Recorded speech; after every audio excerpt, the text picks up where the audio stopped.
When it comes to success, there's a paradox that no one talks about. Because as much as we all strive to be successful, successful people are some of the most lonely. Just in case nobody has ever told you, because nobody ever told me, if you are a person who constantly seeks to better themselves, people are going to hate you. You might strive to be successful one day to hopefully be appreciated and admired, but the harsh reality is that successful people aren't loved in the way that we imagine them to be. People will cheer you on when you open up your first stall for your business, but they'll call it showing off once you buy yourself a brand new car. People will clap for you when you win your first ever medal, but they won't even bat an eyelid once you win your 10th. And you probably know this, but jealousy is important because jealousy tells you what your desires are. If I'm being completely honest, jealousy can be those emotions that you're almost embarrassed or ashamed to feel. No one wants to admit that they're jealous, but jealousy is important because it shows you what you want more of. I want more for my career, or I want more for my relationship. I want more for my health and fitness. I hope this video finds the right person because today is the day where we knock down that wall of jealousy stood between you and your success. By the end of this video, I'm really excited to teach you how to become less envious of success and more aligned with success.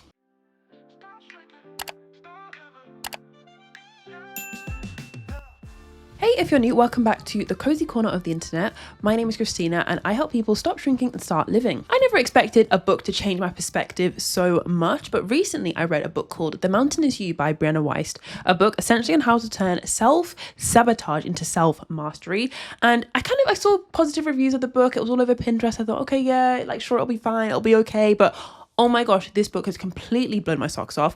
I'm not even halfway through the book and I'm already making this video of a bunch of things that I've learned. And the reason I picked up the book in the first place is that recently I was thinking about how there's such a paradox with success. A lot of us want success, but then also struggle when we see successful people.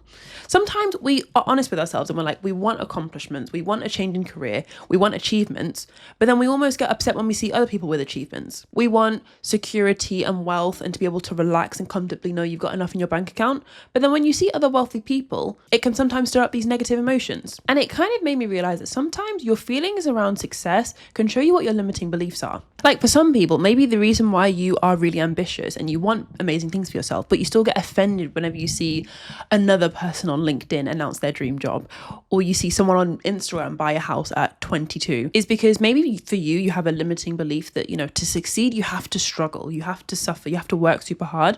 So then to see some people achieve success easily, it's like offensive. Like their success is offensive in a way. It's so uncomfortable to see someone achieve something so easily because that's against your limiting belief. Well, I guess to you, it's not a limiting belief. To you, it's simply just a belief. You believe you have to work hard to make money. Like your parents have instilled in you that you have to grind and work and money doesn't grow on trees. So then to look at people where it seems like money does grow on trees, it's literally offensive. Or maybe for you, again, a belief you have is that if you are accomplished and successful, like keep it to yourself.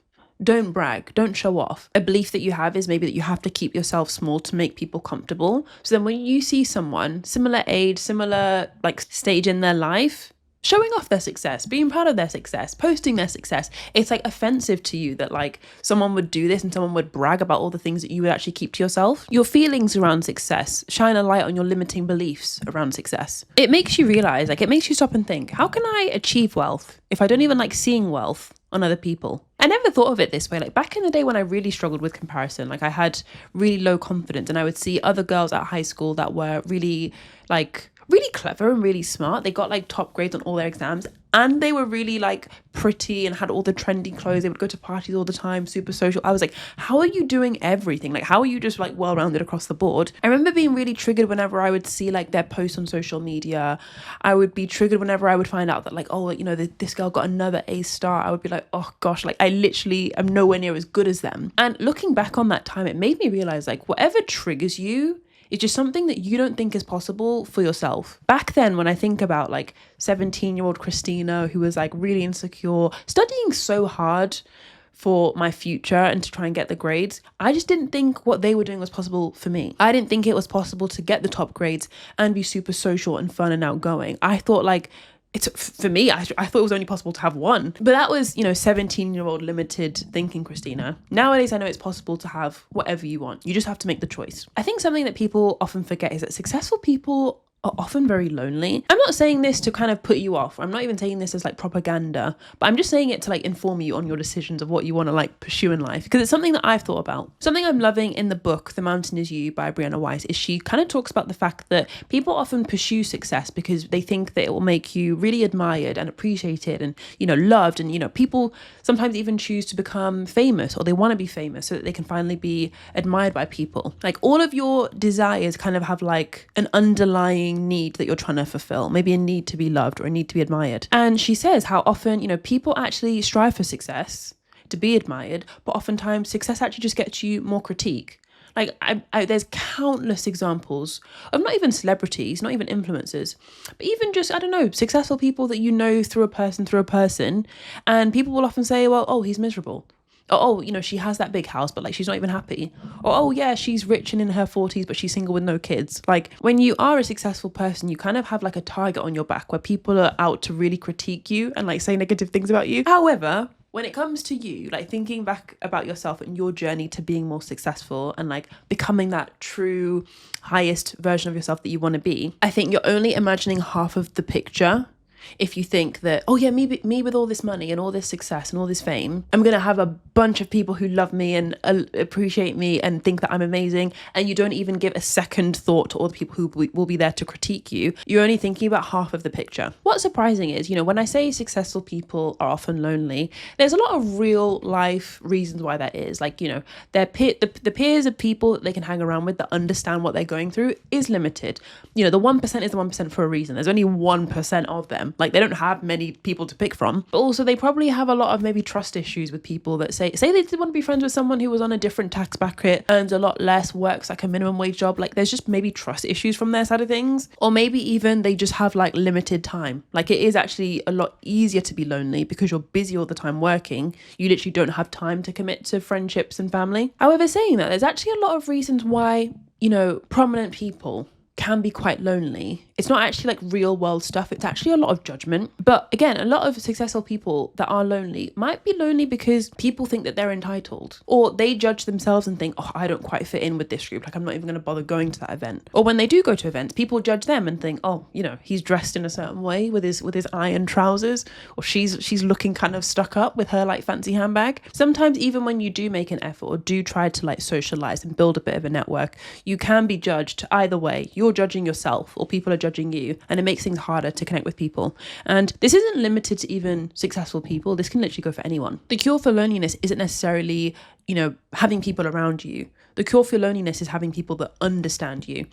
I talk about this like on a deeper level in my video, You Don't Need Friends, You Need Connection. That was one of my first ever videos to really pop off. In that video, I was kind of unpacking the idea that you don't need to be hard on yourself if you're someone that's in your 20s, 30s, feeling lonely, and you're not surrounded by a bunch of people, a bunch of friends every weekend, because that's not necessarily the answer to feeling like you have community and friends. If anything, in the video, I talk about the fact that you can actually find connection. You can find what you're looking for on a smaller level, on day-to-day interactions, on day-to-day commutes to work, at work, you know, with the cashier. Like, the connection you're looking for is a lot closer than you think. I feel like that's probably one of the big goals that people have in their lives. Like find true friends, find girls that can literally be my bridesmaids, like ride or dies, life partner.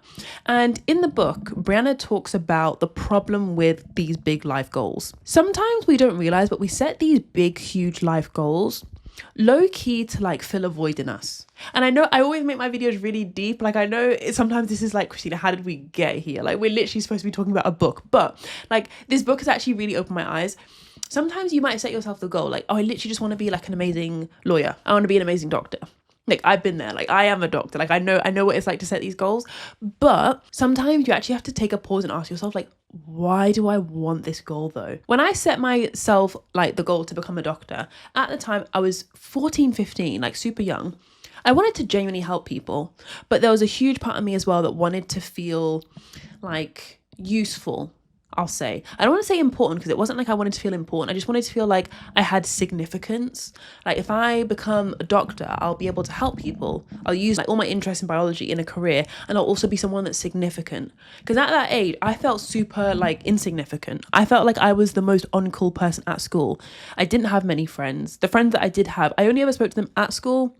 never in like, weekends, evenings. Like I never saw them outside of school. I just felt like a very not useful person. And this goal was finally something that I could like, okay, I'll be important now. Like if I become a doctor, this will fill a need for me. This will fill a void for me. And, I'm grateful to say I achieved the goal, became a doctor, finished med school. Like I'm now in the job, and it's very surreal to kind of like complete the full circle loop. And it's interesting because I know if I met the younger version of myself, she would be like very, very proud. But like knowing what I know now, I don't know if I would set myself the same goal looking back. Like, I don't think your career needs to be your life purpose. But to be fair, that's a video for another day. I'm going off on a tangent. What I'm trying to say, in the book, Brianna talks about the fact that there's a problem when you set these really big life goals. Because if you set these really big life goals and your aim is that this goal is going to change your life, you almost trap yourself in a way. You trap yourself into a place where any failure trying to work towards the goal will almost stop you from trying completely. For example, if we are absolutely certain that a romantic partner will help us stop being depressed, we are going to be extremely sensitive to rejection because it makes us feel as though we will never get over depression. Of course, the obvious issue here is that dating is a process of trial and error. You have to fail first to succeed. Then, for all the time we spend not having the thing we want, such as a romantic relationship, our brains have to justify and validate our stance in life as a form of self-protection.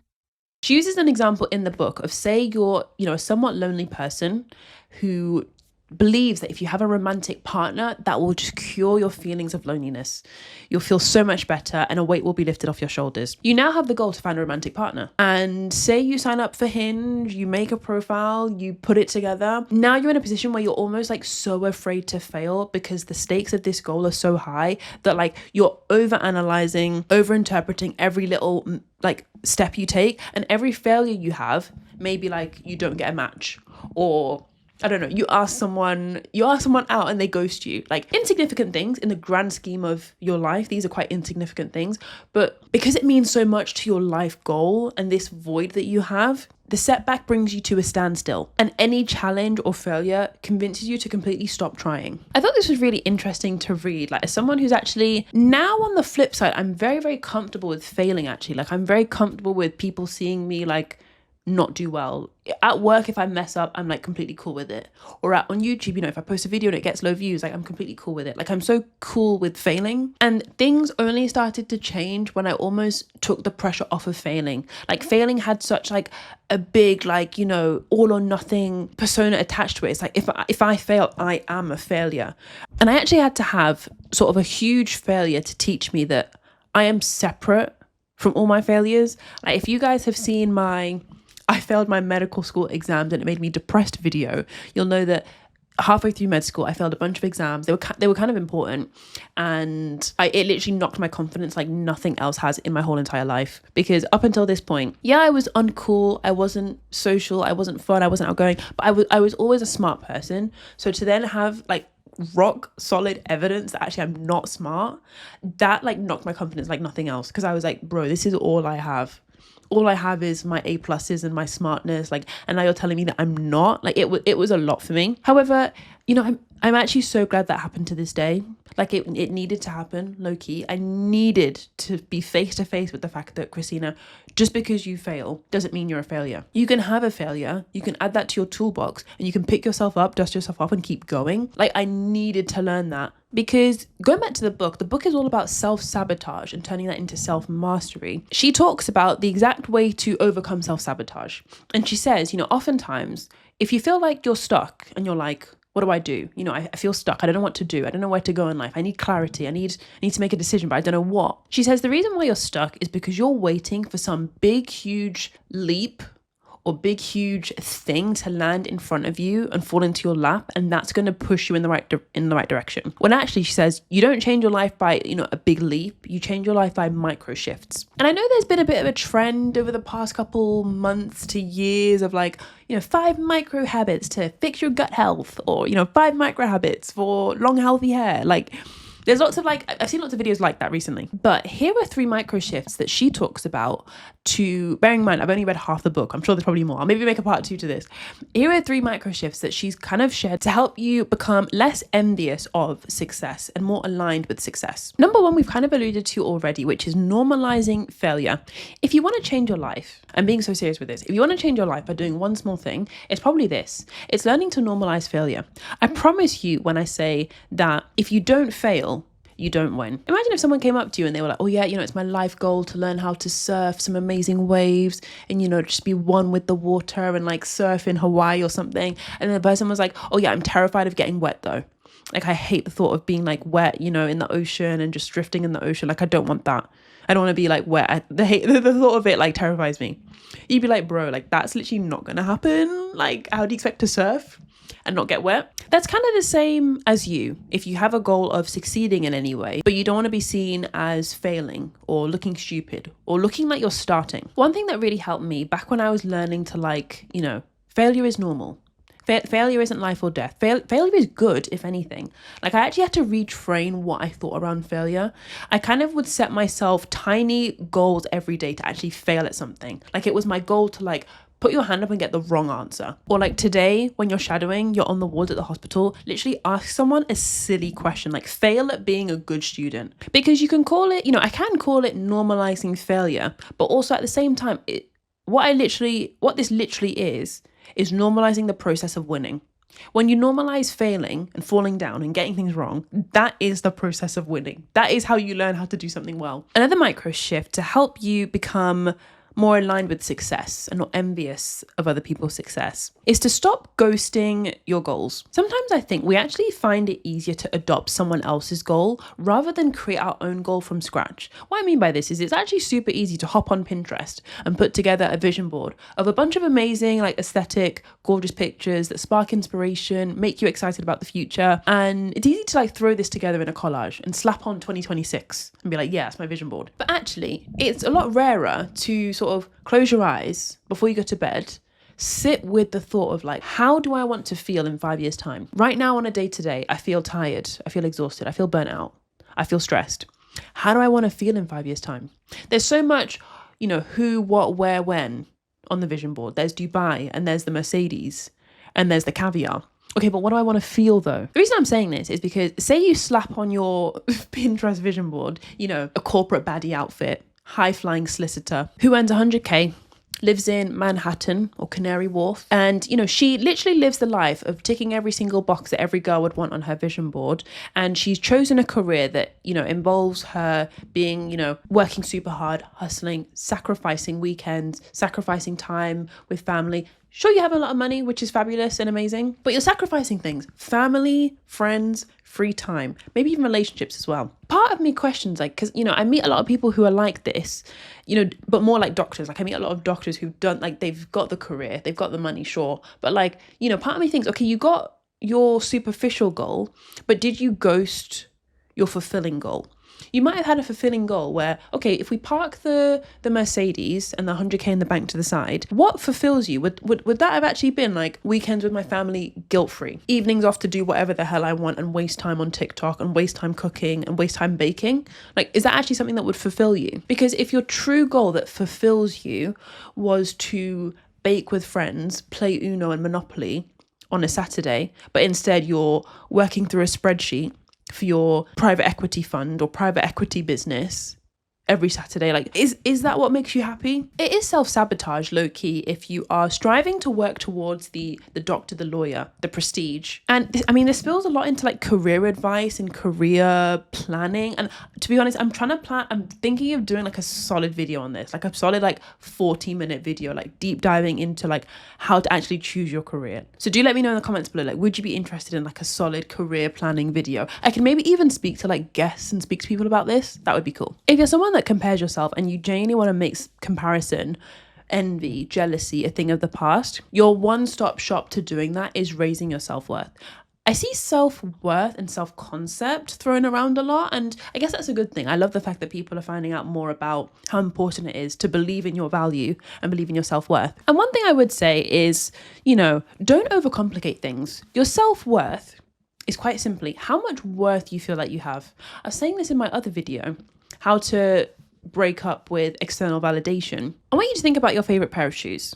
Maybe they're a pair of Nike trainers. Maybe they're a pair of Doc Martens. You believe in the value of these shoes. They're your favorite pair. You wear them all the time, day in, day out. Maybe they're a bit scruffy now, like, you know, that you maybe need a new pair. You need to clean them or something. You believe in the price of these shoes. They're so valuable. Equally, when it comes to you, there are qualities, traits, skills, personality that make you so valuable. There's probably people in your life that really believe in the value of you.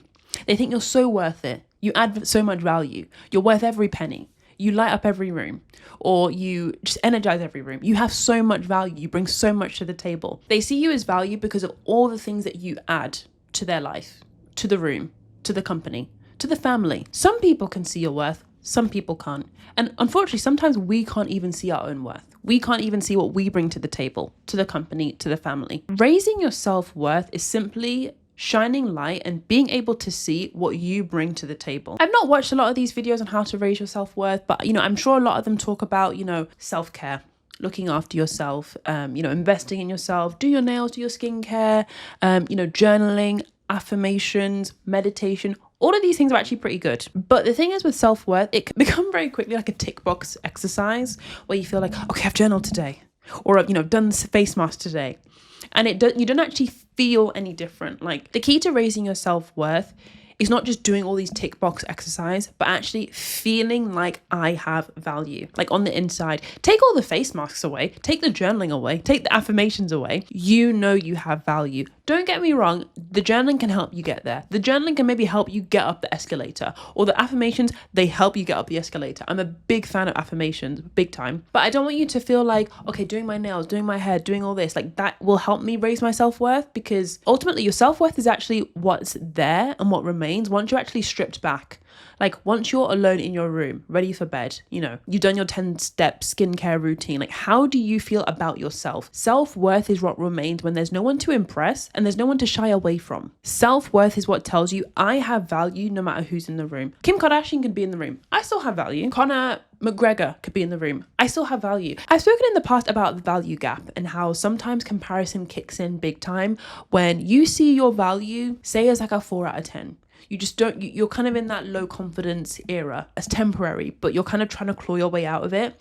And you see and compare yourself to a lot of people on LinkedIn, on Instagram. It seems like they're like a 9 out of 10. They've got a house. They're super young, super attractive. They've got everything going for them. And that gap between you and them, the 4 out of 10 to the 9 out of 10, that is kind of where comparison lives.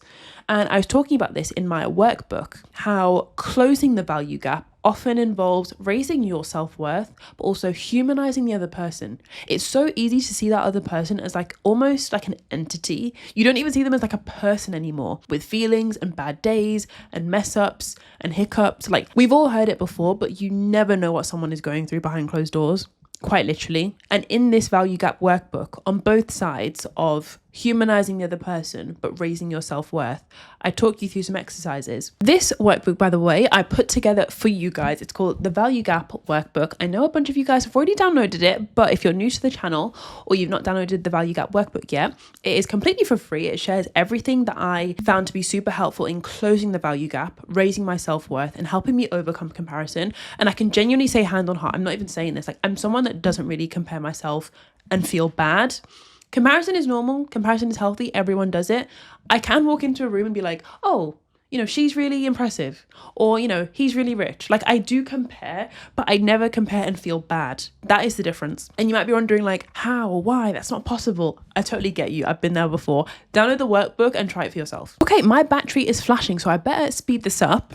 I feel like for a lot of us, a lot of our problems probably arise from inefficient things we did to try and boost our confidence. We tried to get attention from someone, or become impressive in our career, or get attention from our parents and become someone that we weren't, perform for friends, pretend to be more outgoing than we were. And so much of this is tied to external validation. I'm sure you've probably got your own experience and story with this, external validation as a whole, because for some people it's, the opposite sex, relationships. For me, it was career and work and studies.